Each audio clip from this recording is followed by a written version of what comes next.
எல்லாருக்கும் வணக்கம். நம்ம இந்த வீடியோவில் பிஜிபி நெய்பர் ஃபார்மேஷன்ஸுக்கு தேவையான steps and what are the parameter need to check if it is not came up. So இந்த மாதிரியான விஷயங்களை பற்றி தான் நம்ம பார்க்க போகிறோம். ஸோ அதுக்கு முன்னாடி நம்ம சேனலை சப்ஸ்கிரைப் பண்ணாதவங்க சப்ஸ்கிரைப் பண்ணிக்கோங்க. ஸோ கண்டினியூஸாக நம்மளோட வீடியோஸ் வாட்ச் பண்ணுங்கள். வீடியோஸ் பற்றின ஏதாவது உங்களோட சஜஷன்ஸ் அண்ட் டவுட்ஸ் இருந்தது அப்படின்னா கமெண்ட் பாக்ஸில் போஸ்ட் பண்ணுங்கள், நான் கண்டிப்பாக ரெஸ்பான்ஸ் பண்ணுறேன். ஓகே, நம்ம ஸ்ட்ரெயிட்டாக கண்டென்ட்டுக்குள்ளே போயிடலாம்.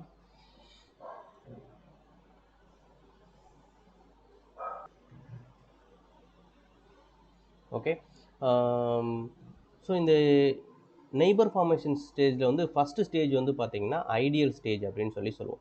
ஸோ இந்த ஐடியல் ஸ்டேஜில் வந்து பார்த்திங்கன்னா ஃபேஸ் 1 அப்படின்னு சொல்லுவோம். ஸோ இது வந்து 2 ஃபேஸாக நடக்கும். ஒன்று வந்து ஃபேஸ் 1, இன்னொன்று வந்து ஃபேஸ் 2 அப்படின்னு சொல்லுவோம். ஸோ இந்த ஃபேஸ் 1ல் வந்து என்னென்னா உங்களுக்கு டிசிபி கனெக்ஷன்ஸ் 179 போர்ட்டை யூஸ் பண்ணி வந்து நடக்கும். ஸோ இந்த டிசிபி கனெக்ஷன்ஸ் நடக்கணும்னா உங்களுக்கு 2 ரெக்யூர்மெண்ட் தேவை. ஒன்று வந்து பார்த்திங்கன்னா நீங்கள் சொல்லக்கூடிய நெய்பருக்கு ஃபஸ்ட்டு ரீச்சபிலிட்டி இருக்கணும். இப்போ நெய்பர் வந்து சம்திங் எக்ஸ்ன்னு சொல்கிறீங்க. ஸோ அப்டேட் சோர்ஸ் லூபேக் வந்து ஒய் அப்படின்னு சொல்கிறீங்க. ஸோ ஒய் வந்து ரவுட்டர் 2ஓட லூபேக் அண்ட் எக்ஸ் அப்படின்றது ரவுட்டர் 4ஓட லூபேக்னு வச்சுக்கோங்க. ஸோ இந்த ஐபியிலேருந்து இந்த ஐபிக்கு வந்து கண்டிப்பாக ரீச்சபிலிட்டி வந்து ஃபஸ்ட்டு இருக்கணும். So this is condition number 1. So condition number 2 வந்து இந்த இன்பிட்வீன் பாத்தில் வந்து ரவுட்டர் 2 அண்ட் ரவுட்டர் 4க்கு இடையில வந்து டிசிபி போர்ட் நம்பர் 179 எங்கேயுமே வந்து பிளாக் ஆகிருக்கக்கூடாது. ஃபார் எக்ஸாம்பிள் இப்போ நீங்கள் இடையில வந்து ஒரு ஃபயர்வால் யூஸ் பண்ணுறீங்க. ஸோ அந்த ஃபயர்வால் ஏதாவது பிளாக் பண்ணி வச்சுருக்கீங்கன்னா கண்டிப்பாக உங்களுக்கு அந்த டிசிபி கனெக்ஷன்ஸ் வந்து எஸ்டாப்ளிஷ் ஆகாது. ஓகேவா?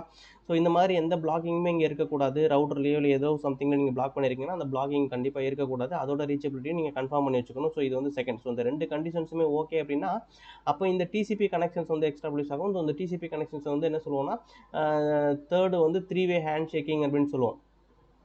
ஸோ இந்த 3-வே ஹேண்ட் ஷேக்கிங் நடக்கணும் அப்படின்னா ஃபஸ்ட்டு வந்து உங்களுக்கு டிசிபி வந்துட்டு சிங்க் மெசேஜ் வந்து போகும். அந்த சிங்குக்கு நெய்பர்கிட்ட இருந்து சிங் அக்னாலஜ்மெண்ட் மெசேஜ் ஒன்று வரும். ஸோ அதுக்கப்புறம் இவர் வந்து ஒரு அக்னாலஜ்மெண்ட் அனுப்புவார். ஸோ இதுதான் என்ன சொல்லுவோம்னா 3-வே ஹேண்ட் ஷேக்கிங் நடக்கும். ஸோ ஒன்ஸ் இந்த 3-வே ஹேண்ட் ஷேக்கிங் கம்ப்ளீட் ஆகிடுச்சு அப்படின்னா தான் அது வந்து அடுத்ததாக இருக்கக்கூடிய கனெக்ட் அப்படின்ற ஸ்டேஜுக்கு போகும். ஸோ இந்த கனெக்ட் அப்படின்ற ஸ்டேஜ் வந்து பார்த்திங்கன்னா இதுக்கான வெயிட் பண்ணக்கூடிய ஸ்டேஜ். ஸோ இந்த எல்லாமே கம்ப்ளீட் ஆகிறதுக்கு வந்து இது வெயிட் பண்ணும். ஸோ அதோட டைம் வந்து பார்த்திங்க அப்படின்னா 120 செகண்ட்ஸ். ஸோ இந்த 120 செகண்ட்ஸ் வரைக்கும் இது வந்து வெயிட் பண்ணும். ஸோ அதாவது இப்போ இந்த கனெக்ஷன் எஸ்டாப்ளிஷ் ஆகிடுச்சு அப்படின்னா then it will send the open sent messages. So but இந்த கனெக்ஷன் எஸ்டாப்ளிஷ் ஆகலை அப்படின்னா it will went to the active stage. So இந்த செகண்ட்ஸ் வரைக்கும் வெயிட் பண்ணும். வெயிட் பண்ணிவிட்டு திரும்பி என்ன பண்ணும் அப்படின்னா இது ஐடியல் ஸ்டேஜுக்கு போயிடும். ஸோ இந்த ஐடியல் ஸ்டேஜில் போயிட்டு எகைன் இந்த கனெக்ஷன்ஸ் எல்லாமே நடக்கிறதுக்கு ட்ரை பண்ணும். இது ஒரு லூப்பாகவே கண்டினியூஸாக நடந்துகிட்டு இருக்கும் until once the hand shaking is completed. So இப்போ இது வந்து ஸ்ட்ரக் இன் ஆக்டிவ் அப்படின்னு சொல்லுவாங்க. ஸோ இந்த மாதிரி கண்டினியூஸாக இதுக்குள்ளேயே ஆக்டிவ்லேயே ஸ்ட்ரக் ஆகிறதுக்கு. ஸோ அதுக்கு நம்ம என்ன செக் பண்ணணும்னா நம்ம சொல்லக்கூடிய எண்ட் டு எண்ட் ரீச்சபிலிட்டி வந்து இருக்கான்னு பார்க்கணும் ஃபஸ்ட்டு. ஸோ அதுக்கப்புறமாக்கா வந்து இந்த டிசிபி போர்ட் நம்பர் 179 பிளாக் ஆயிருக்கா அப்படின்றத நம்ம எண்ட் ஏதாவது பிளாக் ஆயிருக்கா அப்படின்றத நம்ம செக் பண்ணணும். ஸோ அதுக்கு அடுத்து வந்து ஓப்பன் சென்ட் மெசேஜஸ். இந்த ஓப்பன் சென்ட் மெசேஜஸில் வந்து பார்த்தீங்க அப்படின்னா இப்போ R2 வந்து R4க்கு ஓப்பன் சென்ட் மெசேஜ் அனுப்புவார். அதே மாதிரி R4 வந்து R2க்கு அனுப்புவார். ஸோ அதில் வந்து பிஜிபி வேர்ஷன் என்ன வேர்ஷன் யூஸ் பண்ணுறாங்க, அதனோட சோர்ஸ் ஐபி அட்ரஸ் என்ன, இந்த ஐபி அட்ரஸ் வந்து கான்ஃபிகர் ஆகிருக்கக்கூடிய நெய்பரோட ஐபி அட்ரஸ் என்ன, அந்த நெய்பர் ஐபி அட்ரஸ் வந்து மேட்ச் ஆகுது அப்படின்றது எல்லாத்தையும் செக் பண்ணும். ஸோ இந்த ஓப்பன் மெசேஜில் BGP version and then IP address, அதுக்கப்புறம் அட்டானமஸ் சிஸ்டம், அது நெய்பர் என்ன அட்டானமஸ் சிஸ்டத்தில் மென்ஷன் பண்ணியிருக்காங்க அந்த மாதிரியான இன்ஃபர்மேஷன்ஸ், அதுக்கப்புறமாக்க ரவுட்டர் ஐடி. ஸோ இந்த ரவுட்டர் ஐடி வந்து பார்த்திங்கன்னா இப்போ R2க்கு வந்து நம்ம என்ன ரவுட்டர் ஐடி கொடுத்துருக்கோமோ அந்த ரவுட்டர் ஐடி வந்து R4லேயும் கான்ஃபிகர் ஆகிருக்கக்கூடாது. ஸோ இது வந்து யூனிக்காக இருக்கணும், அப்போ தான் வந்து ஃபார்ம் ஆகும். அதுக்கப்புறம் செக்யூரிட்டி பேராமீட்டர். ஸோ நெய்பர் ஏதாவது பிஜிபியில் நம்ம செக்யூரிட்டி ஏதாவது கான்ஃபிகர் பண்ணியிருக்கோன்னா ஸோ அதுவும் வந்து மேட்ச் ஆகணும். ஸோ டிடிஎல் செக்யூரிட்டியாக இருக்கட்டும், இல்லை பாஸ்வேர்டு ஏதாவது கொடுத்துருக்கட்டும், ஸோ இது எல்லாமே வந்து கண்டிப்பாக மேட்ச் ஆகணும். ஸோ இந்த எல்லா கண்டிஷன்ஸும் மேட்ச் ஆனால் மட்டும்தான் அவங்க என்ன பண்ணுவாங்கன்னா ஓப்பன் கன்ஃபார்ம் அப்படின்ற ஒரு மெசேஜை வந்து அதுக்கு அடுத்து அனுப்புவாங்க. இப்போ R2 வந்து வேலிடேட் பண்ணுது. ஸோ வேலிடேட் பண்ணும்போது இதில் எதுவும் கரெக்டாக இல்லை, ஏதாவது எரர் வருது அப்படின்னா அப்போ R2 வந்து ஓப்பன் கன்ஃபார்ம் மெசேஜை வந்து R4க்கு அனுப்பாது. பட் R4 பொறுத்த வரைக்கும் எல்லாம் ஓகேன்னா R4 வந்து உங்களுக்கு கன்ஃபார்ம் மெசேஜ் அனுப்பும். ஸோ இதில் ஏதாவது ஒன்று கன்ஃபர்மேஷன் மெசேஜ் வந்து அனுப்பலை அப்படின்னாலும் திரும்பி இது ஐடியல் ஸ்டேஜுக்கு போயிடும். அதே மாதிரி ஓப்பன் ஸ்டேஜில் ஏதாவது உங்களுக்கு ஃபெயிலியர் ஆகுதுனாலும் திரும்பி அது வந்து ஐடியல் ஸ்டேஜுக்கு போயிடும். ஸோ ஒருவேளை எல்லாமே கரெக்டாக இருக்குன்ற டைமில் தான் வந்து என்ன பண்ணுவாங்கன்னா அடுத்து வந்து எக்ஸ்டாப்ளிஷ் ஸ்டேஜுக்கு போகும். ஸோ இந்த எக்ஸ்டாப்ளிஷ் ஸ்டேஜில் தான் என்ன நடக்கும் அப்படின்னா பிஜிபி தன்னோட அப்டேட்ஸை வந்து சென்ட் பண்ணும். ஸோ பிஜிபி ரவுட்டிங் இன்ஃபர்மேஷன்ஸை ஷேர் பண்ணுறதா இருக்கட்டும், ஸோ மற்ற விஷயங்கள் எல்லாமே வந்து அதுக்கப்புறமாக தான் எஸ்டாப்ளிஷ் ஆகும். ஸோ ஒன்ஸ் வந்து அப்டேட்ஸ் வந்து கம்ப்ளீட் ஆயிடுச்சு அப்படின்றதுக்கு அப்புறமாக தான் என்ன சொல்லணும்னா கீப் அலைவ் மெசேஜஸ் வந்து ஷேர் பண்ணும். ஸோ இந்த கீப் அலைவ் மெசேஜஸ் ஒன்ஸ் வந்து 2 பேரும் ரிசீவ் ஆக ஆரம்பிச்சிட்டாங்கன்னா தான் நெய்பர் ஸ்டேஜ் வந்து அப் அப்படின்ற ஒரு ஸ்டேஜுக்கு வரும். ஸோ இந்த கீப் அலைவ் மெசேஜ் வந்து பார்த்தீங்கன்னா எவ்ரி 60 செகண்ட்ஸுக்கு ஒரு தடவை வரும். இதோட ஹோல் டைம் வந்து 180 செகண்ட்ஸு. ஸோ இந்த 180 செகண்ட்ஸ் வரைக்கும் ரவுட்டர் 2 ரவுட்டர் 4 கிட்ட இருந்து எந்த கீப் அலைவும் ரிசீவ் பண்ணலை அப்படின்னா அது தன்னோட பிஜிபி ப்ராசஸை வந்து ரீஸ்டார்ட் பண்ணிடும். ஸோ அதோட அப் டைம் எல்லாமே வந்து உங்களுக்கு டவுன் ஆகும். ஸோ இதை தான் என்ன சொல்லுவாங்கன்னா பிஜிபி ஃப்ளாப்பிங் அப்படின்னு சொல்லுவாங்க. ஸோ இதுதான் நம்ம ஆக்சுவலாக செக் பண்ண வேண்டியது. ஸோ ஃபஸ்ட்டு வந்து ஃபேஸ் 1ல் கனெக்டிவிட்டி இருக்கா எண்ட் டு எண்ட் அப்படின்றத செக் பண்ணணும். தென் அதுக்கப்புறம் டிசிபி போர்ட் நம்பர் 179 பிளாக் ஆயிருக்கா அப்படின்றத செக் பண்ணணும். ஸோ இது எல்லாமே கரெக்டாக இருந்தால் தான் ஃபேஸ் 1 வந்து உங்களுக்கு கம்ப்ளீட் ஆகும். ஸோ ஃபேஸ் 2ல் வந்து கரெக்டாக இருக்கணும்னா நம்ம கான்ஃபிகரேஷன்ஸை வந்து செக் பண்ணணும். ஸோ அதில் வந்து BGP version, source, IP address and ரிமோட்டில் நம்ம யார் வந்து நெய்பர் சொல்கிறோமோ அவங்களோட ஐபி அட்ரஸ், அவங்களோட அட்டானமஸ் சிஸ்டம் நம்பர் இதெல்லாம் கரெக்டாக இருக்கான்னு பார்க்கணும். தென் நம்ம கான்ஃபிகர் பண்ணியிருக்கக்கூடிய ரவுட்டர் ஐடி வந்து யூனிக்காக இருக்கணும். அதே மாதிரி செக்யூரிட்டி பேராமீட்டர்லாம் கரெக்டாக இருக்கான்னு செக் பண்ணிக்கணும். ஓகே, ஸோ நம்ம இந்த ஸ்டேஜ் எல்லாமே நடக்குதா அப்படின்றத நம்ம செக் பண்ணலாம். முதல்ல ஸ்க்ரீன் எரேஸ் பண்ணிப்போம். ஓகே, ஸோ நம்ம ரவுட்டர் 2ல் போயிட்டு நம்ம பிஜிபி கான்ஃபிகரேஷன்ஸ் 2 and 4க்கு இடையில வந்து பிஜிபி கான்ஃபிகரேஷன்ஸ் வந்து நம்ம ஸ்டார்ட் பண்ணலாம்.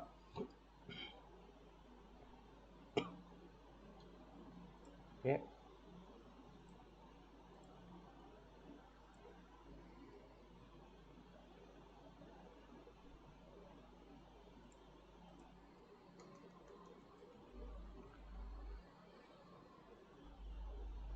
so this is router 2.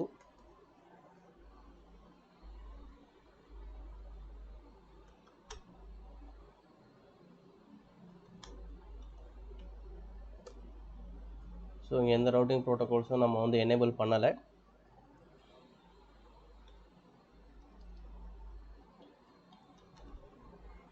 So 10.2.4.4.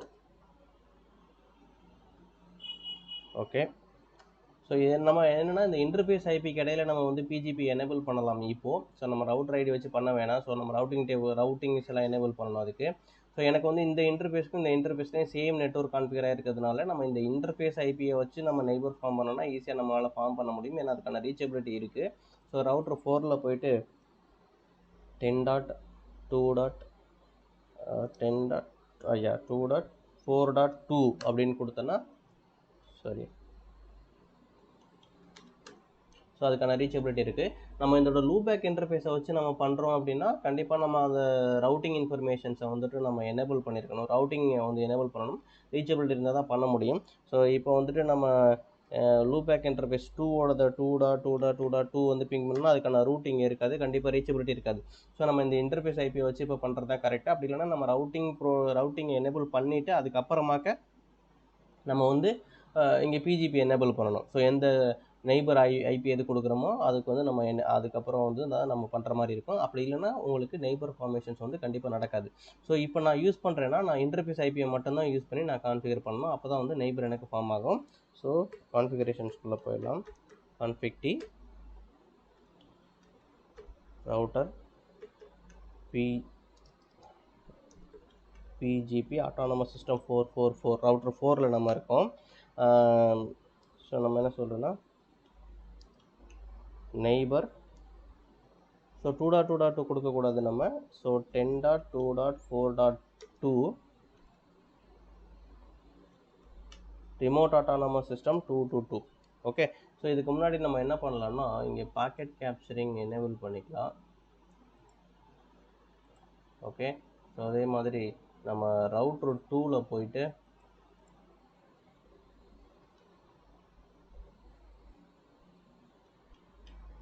Debug BGP all அப்படின்னு டீபக்கும் கொடுத்துக்குவோம். ஓகே,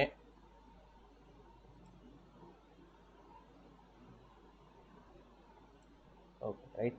ஸோ இங்கே நெய்பர் 10.2.4.2 ரிமோட் அட்டானமஸ் சிஸ்டம் 222 அப்படின்னு சொல்லி கொடுத்துட்டோம். ஓகே, ஸோ இப்போ வந்து ரவுட்டர் 2ல் போயிட்டு கான்ஃபிக் router PGP. ஸோ இங்கே அட்டானமஸ் சிஸ்டம் வந்து 222 neighbour 10.2.4.4 remote autonomous system 444. Okay.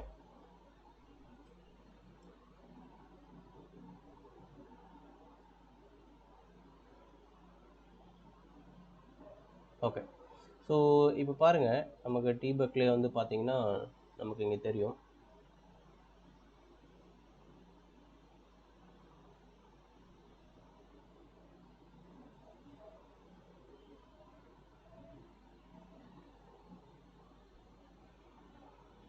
So நம்ம இங்கே தான் நெய்பர் வந்து கொடுத்துருக்கோம் இல்லையா. ஸோ ஃபஸ்ட்டு வந்து ஆக்டிவ் ஸ்டேஜ்லேயே இருந்திருக்கு. ஸோ ஏன் அப்படின்னா நமக்கு 2 சைடு ஹேண்ட் ஷேக்கிங் நடக்கலை.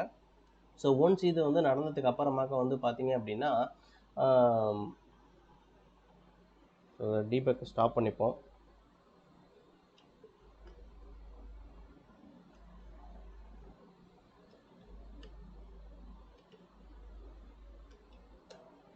ஓகே. ஸோ இங்கே வந்து பார்த்தீங்க அப்படின்னா ஐடியல் ஸ்டேஜ். ஸோ ஒன்ஸ் வந்து டிசிபி கனெக்ஷன்ஸ் அந்த செஷன்ஸ்குள்ளே வந்து எனேபிள் ஆனதுக்கு அப்புறமாக்க அது வரைக்கும் வந்து உங்களுக்கு ஆக்டிவ் ஃபெயில்டு, ஓப்பன் ஆக்டிவ் டிலேடுன்னு தான் வந்துட்டுருக்கு. ஸோ ஒன்ஸ் வந்து டிசிபி கனெக்ஷன் கம்ப்ளீட் ஆகிறதுக்கு கொஞ்சம் டைம் எடுத்துக்க முடியாது, 3-way hand shaking. So once அது கம்ப்ளீட் ஆனதுக்கு அப்புறமாக்க வந்து பார்த்தீங்க அப்படின்னா உங்களுக்கு பேசிவ் ஓப்பன் ஸ்டேஜ் வந்து வந்திருக்கு. ஸோ ஓப்பன் ஸ்டேஜ் ஆனதுக்கப்புறம் ஐடியல்லேருந்து அது கனெக்ட் ஸ்டேஜுக்கு மூவ் ஆயிருக்கு. ஓகே. ஸோ இந்த கனெக்ட் ஸ்டேஜில் வந்துட்டு இது டிலே டைமர் வந்து பார்த்தீங்கன்னா 60 செகண்ட்ஸ் இருக்குது. ஸோ இது வந்துட்டு வெயிட் பண்ணும். ஸோ அந்த கனெக்ட் ஸ்டேஜ் வரைக்கும். ஸோ அதுக்கப்புறமாக்க வந்து பார்த்தீங்க அப்படின்னா இந்த கனெக்ட் ஸ்டேஜில் இருந்து இது வந்து ஓப்பன் சென்ட் அப்படின்ற ஒரு மெசேஜை வந்து சென்ட் பண்ணியிருக்கணும், கரெக்டாக. ஸோ இந்த ஓப்பன் சென்ட் மெசேஜ் வந்து பார்த்தீங்க, ஸோ இந்த கனெக்ட் டு ஓப்பன், கரெக்டாக. ஸோ இந்த பாருங்கள், கனெக்ட்லேருந்து ஓப்பன் அப்படின்ற ஸ்டேஜுக்கு வந்து உங்களுக்கு இங்கே போயிருக்கு. ஸோ இந்த ஓப்பன் சென்ட் ஆகிறதுலேருந்து ஓப்பன் வந்து உங்களுக்கு கன்ஃபர்மேஷன் ஆகணும். ஸோ ஓப்பன் சென்ட் ஆகிட்டு ஸோ அது வேலிடேஷன் ப்ராசஸ் எல்லாத்தையும் கம்ப்ளீட் பண்ணிவிட்டு ஓப்பன் கன்ஃபர்மேஷன் வந்து ஸ்டேஜுக்கு போயிருக்கு. ஸோ ஓப்பன் கன்ஃபர்மேஷன்ஸ் வந்து ஓகே, 2 பேருமே கன்ஃபார்ம் பண்ணுறாங்கன்ற பட்சத்தில் இது வந்து எஸ்டாப்ளிஷ்டு ஸ்டேட் போகும். ஸோ இந்த எஸ்டாப்ளிஷ்டு ஸ்டேட்டில் வந்துட்டு உங்களுக்கு பிஜிபியோட அப்டேட்ஸ் எல்லாமே வந்து உங்களுக்கு சென்ட் ஆகும்.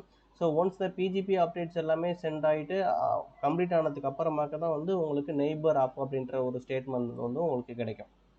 ஓகே. ஸோ இந்த மாதிரி தான் வந்து உங்களுக்கு பிஜிபி நெய்பர் ஃபார்மேஷன்ஸ் நடக்கும். ஸோ இதில் எங்கே ஸ்டாக் ஆகிருந்தாலும் என்னென்ன பேராமீட்டர்ஸ் செக் பண்ணணும் நம்ம சொல்லியிருந்தோமோ அதுதான் நம்ம கண்டிப்பாக செக் பண்ணணும். ஸோ இது வந்து பார்த்தீங்கன்னா நம்ம பாக்கெட் கேப்சரிங் பண்ணுது. ஸோ ரவுட்ரு 4 வந்து ரவுட்ரு 2க்கு வந்து பார்த்தீங்கன்னா டிசிபி, அதாவது ஃப்ரம் அட்ரஸ் வந்து ரேண்டம் போர்ட் நம்பர். ஸோ 2 வந்து பார்த்தீங்கன்னா எப்போதுமே வந்து ஸ்பெசிஃபிக்கான நம்ம போர்ட் நம்பர் இருக்கும். ஸோ இங்கே வந்து டிசிபி 179ன்றதுக்கு வந்து சிங்க் அனுப்பிச்சிருக்கு. ஸோ இதுவே வந்து வைஸ் வருஷா ரவுட்ரு 2 ரவுட்ரு 4க்கு வந்து சிங்க் ப்ளஸ் அக்னாலஜிமெண்ட் வந்து அது அனுப்பியிருக்கு. ஸோ திரும்பி வந்து என்ன பண்ணியிருக்கோம், ரவுட்ரு 4 ரவுட்ரு 2க்கு சிங்க். ஸோ இங்கே வந்து 3-way ஹேண்ட் ஷேக்கிங் வந்து ஃபஸ்ட்டு கம்ப்ளீட் ஆகிடுச்சு. ஓகேவா. ஸோ இதுதான் வந்து மறுபடியும் ரிப்பீட் ஆகிருக்கு. ஸோ அதுக்கப்புறமாக்க வந்து பார்த்தீங்க அப்படின்னா ஒன்ஸ் அது வந்து கம்ப்ளீட் ஆனதுக்கு அப்புறமாக்க இங்கே வந்து யார் 2 வந்து பாருங்கள், 4 வந்து 2க்கு ஓப்பன் மெசேஜ் அனுப்பிச்சிருக்கு. அதே மாதிரி 2 4க்கு அனுப்பிச்சிருக்கு. இங்கே 4 2க்கு அனுப்பிச்சிருக்கு ஓப்பன் மெசேஜ். ஸோ அதுக்கப்புறம் வந்து கீப் அலைவ் மெசேஜ் வந்து இன் பிட்வீன் வந்து உங்களுக்கு ட்ராக் ஆகிட்டே இருக்கும் 60 செகண்ட்ஸுக்கு ஒரு தடவை. ஸோ அந்த ஓப்பன் மெசேஜுக்கு வந்து அப்டேட் மெசேஜ் வந்து பாருங்கள், இவர் 4 2க்கு அனுப்பிச்சிருக்காரு. அதே மாதிரி 2 வந்து 4க்கு அனுப்பிச்சிருக்கு. ஸோ அப்டேட் மெசேஜும் போயிடுச்சு. ஸோ அதுக்கப்புறமாக்க வந்து கன்ஃபார்ம் ஆகும். ஸோ ஓப்பன் கன்ஃபார்ம் ஆனதுக்கு அப்புறமாக்க உங்களுக்கு கண்டினியூஸாக வந்து இந்த கீப் அலைவ் மெசேஜஸ் எஸ்டாப்ளிஷ் ஆனதுக்கப்புறம் எவ்வொரு 60 செகண்ட்ஸுக்கு ஒரு தடவை கீப் அலைவ் மெசேஜஸ் வந்து மாற்றி ஷேர் ஆகிட்ருப்பாங்க. ஸோ இதுதான் வந்து பிஜிபி நெய்பர் ப்ராசஸ். ஸோ இந்த வீடியோ உங்களுக்கு யூஸ்ஃபுல்லாக இருக்கும்னு நினைக்கிறேன். நம்ம நெக்ஸ்ட் வீடியோவில் பார்க்கலாம்.